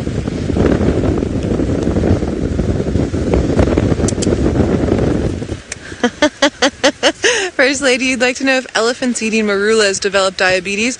No, not diabetes. Well, it's part of their natural diet, and it's not that they're eating so much of them that it would develop that. They would have to be eating a constant level of that high fructose for years and years and years to develop the diabetes.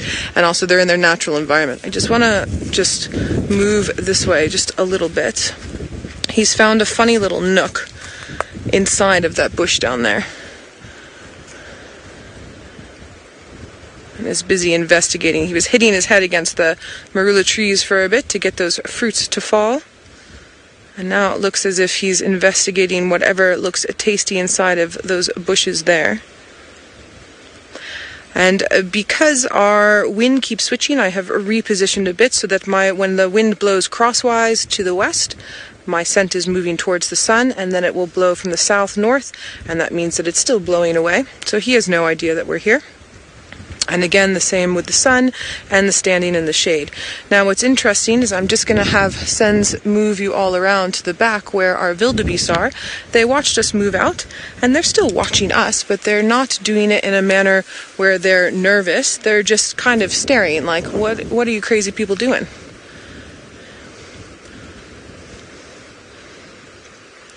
Gemma, you'd like to know why the wildebeest bop their heads. So Gemma, sometimes it has to do with those nasal botflies that I was talking about. And then some of it I just think it's a natural tick. So when they're doing it every now and then, it's the natural tick. But when they're doing it consistently, it's that nasal botfly that's trying to crawl into the brain there, and they're trying to blow it out. So you can see they're kind of watching us, but they're not too fussed. It is going to start to get dark shortly. I was hoping for that bit of backlighting, and we did get one nice frame, but there's some clouds that are pulling up, so it's getting a little bit darker. And we've got a beautiful view of our elephant now. He's come out from the bushes, and he's just standing, showing off his fifth leg by that termite mound, as male elephants like to do. They're very improper, those they're very improper, those male elephants. Still investigating his marula trees and marula fruits. And notice that a lot of the time, this time of year, they're not going for any of the bark. Even though that bark is very tasty, they're actively going for the fruits. And they do that different times of the year to utilize one food source without overutilizing it.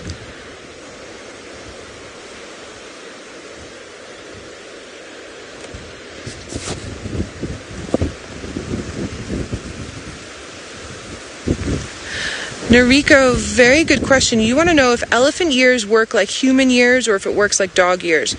So one elephant year is the same as one human year, and elephants live to be about 60, 65 years, as far as I know, Noriko. So I know in dog years, I think 1 year is 7 years in dog years, but elephants have a lifespan that's very similar to humans. There are many humans in the world who live past 80 and sometimes up to 100, but in a good portion of the world, the elderly age, the age of passing away for humans is around 60 to 65, and that's the same for here. Although actually I think the last time I did demographic studies was about 10, 15 years ago, so I think maybe we can probably push that up to 70, 72, but I would have to recheck my population stats and demographic transition stats. I actually haven't done that in the past few years. I should do that. I love elephants. Elephants on foot are my favorite. If we had a large termite mound with a good view, I would just sit on the termite mound. Or the side of a dam wall. I used to do that. I worked at a place that was very hot during the day, and we had to leave very early in the mornings in summer, and then very late in the evenings in summer to not sort of sweat to death. But now that means a huge gap between game drives. So I used to get a lot of guests that love to walk. So what we would do is we would drive out a bit, and then we would walk about 1 kilometer or 2 to a dam, and then just sit in the shade and just have herd upon herd upon herd of elephants come for drinks and swim. And we would spend hours sitting there and doing a little bit of birding in between, and it has to be one of the most amazing gifts I've ever been able to give to any of my guests, is that type of experience. So something like right now as well, where we've got this really soft light coming through because the sun's going to set shortly, and we've got the wind blowing through the trees, and we have this animal who's, 200 meters from us, 200 yards from us, just busy doing his own thing without a care in the world, no idea that we're here. It's special. Makes my heart grow. It's big. Senzo, do you have any stories about elephants? Yeah, I had one chase me. You had one chase you? When? It was with I can't remember. Yeah, He was with James. Senzo said he was with James and had an elephant chase. And what happened? Where did he chase you hectic? No. Just a little bit. Yeah, he'd stand the ground and then the elephant went away. And James and you guys stood your ground, and then the elephant went away. Yeah. Yeah. Any other stories? Oh, Nikki's telling a different story. Herbie stood his ground, and you went into a tree. I was stuck in the tree. You were stuck in a tree. Shame, Senzo. No. Oh my goodness. So I'm 5'9", so Senzo's probably about 5'7", but then the Ariel is probably about 6'8". It's very tall. And so, yeah, of course that would definitely get stuck. So Sens has this backpack that he wears that he hooks the camera to, and then obviously the Ariel is like the one that we have on the car to help transmit the frequencies. Shame, man. I can only laugh now because you were safe. I wouldn't laugh if something had happened. Although I do laugh when people fall over. I'm not a very good Tristan has found our leopard again, so I think let's head on over to him, and Senzo and I will see if we have more stories for you. Well, we have found him again. He didn't go very far. He just went round the corner, basically, but it was difficult to kind of see where he was. And so we've positioned ourselves now where we can at least get some view of him. He's a funny cat, though. Everything is done quite quickly, so it's not like he'll sit there and be very relaxed, and then all of a sudden he'll decide he wants to do something, and he does it with absolute relish and gusto. Even grooming, kind of gets at it quickly and sorts himself out and then goes back to chill mode. But he is certainly a very impressive animal. When you see him from the side like this, it's just, oh, look at that. There's like I say, something about him that just is captivating in kind of holds your attention just for a second. I don't know what it is or why it is that way, but for me, that's how it kind of looks. Jared, is this Jared in FC, Nikki, or are we a different Jared? Because Jared in FC is having a go at me because he says that I have a cat crush. Jared, if you did not know by now, it is a symptom of my nature that pretty much anything that has those rosettes on it inevitably becomes my favorite thing in the world, and I end up just loving it all. So I'm sorry that this is the way it is. It will always be like that, and unfortunately it is how it is. I actually don't know. In fact, I have seen 1 or 2 leopards where I thought that's not the prettiest animal in the world, but not here in the Sabi Sands. The leopards that I have seen that are a little ugly are ones that I've seen in the desert areas. To me, they have this kind of funny look about their face, and I don't know, they just look a bit odd, and it's also because they're much smaller, so they just don't look quite as impressive as our individuals we see here. We're very spoiled because we get these big girls and these massive brute males, and so, you know, we kind of get to see the best of the best in the leopard species in terms of their size, and it often makes other ones that we see outside of this area a little less impressive. But yes, Jared, I suppose I do, to answer your question. Hopefully I'm not being judged by it.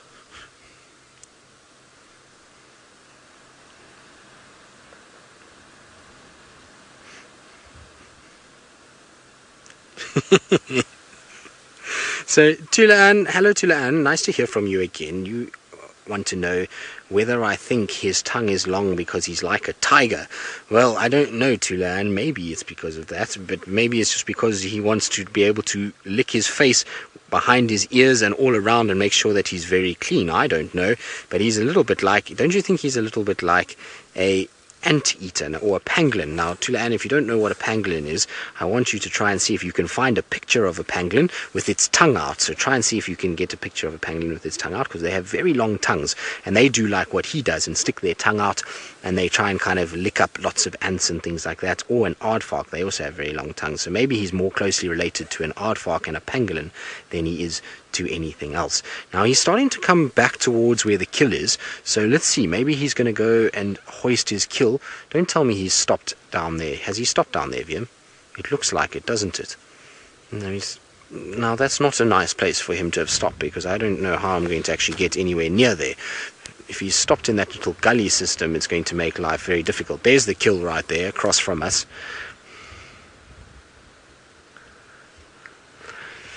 So, child of the universe, you want to know whether Hukumuri is completely grown.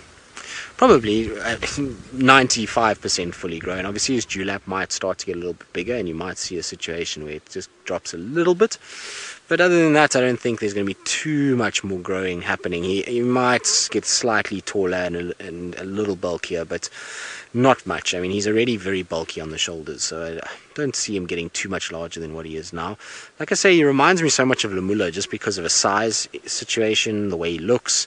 Very similar individual in both of those categories. And Lemula was a very successful leopard. He certainly boxed way out of his weight category and was not to be played around with. So, you know, even though he doesn't look like he's as big as some of the others, he's certainly obviously doing something right, that he's ended up in these areas and is dominating where he is at the moment and starting to push into this area. So I think he'll be okay. I think he's going to be a situation where he'll probably stay a similar size, maybe a little bit more kind of kilograms put on or pounds put on, but I don't think too much. I think he's pretty much fully grown at this stage.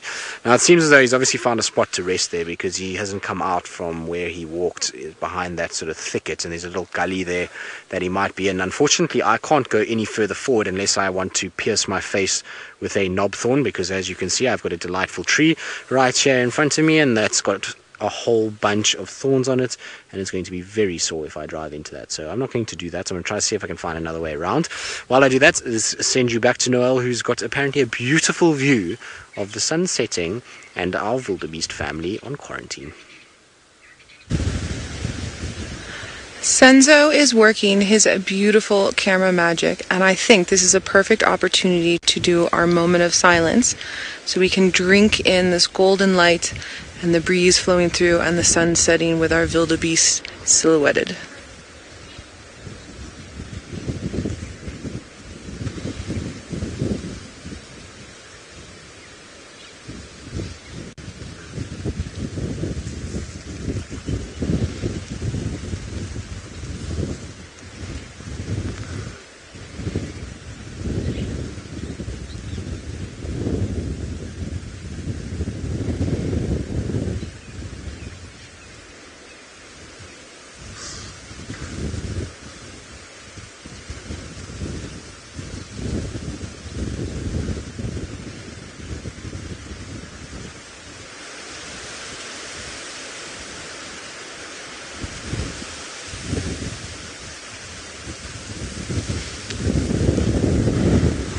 Absolutely stunning. I love our moments of silence, but I have to say, today is one of my favorites.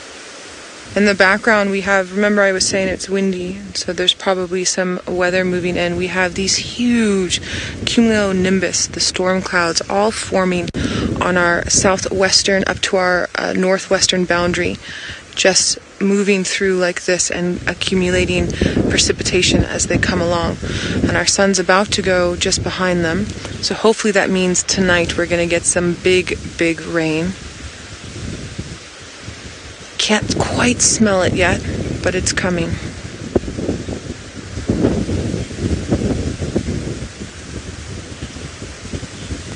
Gemma, you're saying you so wish you were here. Gemma, we wish you were here with us in person as well, but at least we get to do it together over the internet. I'm still so amazed at our ability to be able to broadcast to all of you twice a day live so that you can come along for whatever happens to us. And our wildebeest are playing very nicely.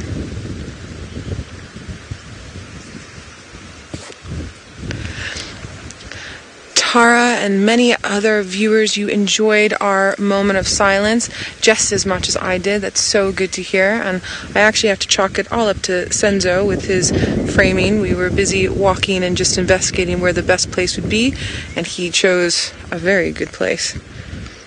We're standing here side by side right now looking at his screen. So when Senzo's doing this on walk, all of this is handheld with camera.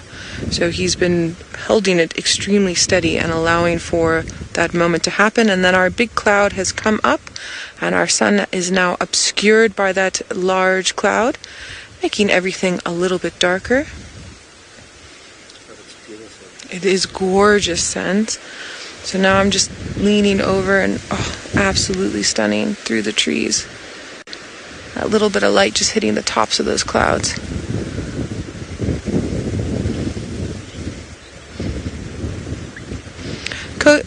Cody, very good question. You're wondering why some leopards eat plants.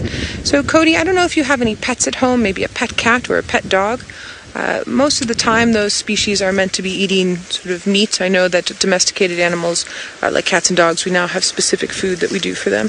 And what ends up happening is that sometimes their bellies get too full, so whether in the wild or domestic, and the digestion's not happening correctly. And so they eat grass because it's roughage to help pass through. It's fiber. It's getting all the fiber out. So if you as a human are feeling a little bit blocked up, you have some fiber and you're not so blocked up anymore. And it eases all of that in. Now I'm actually really enjoying the colors that are now coming up on the sides of these clouds here. This sort of sherbet light orange mixed in with a little bit of lavender against that blue sky.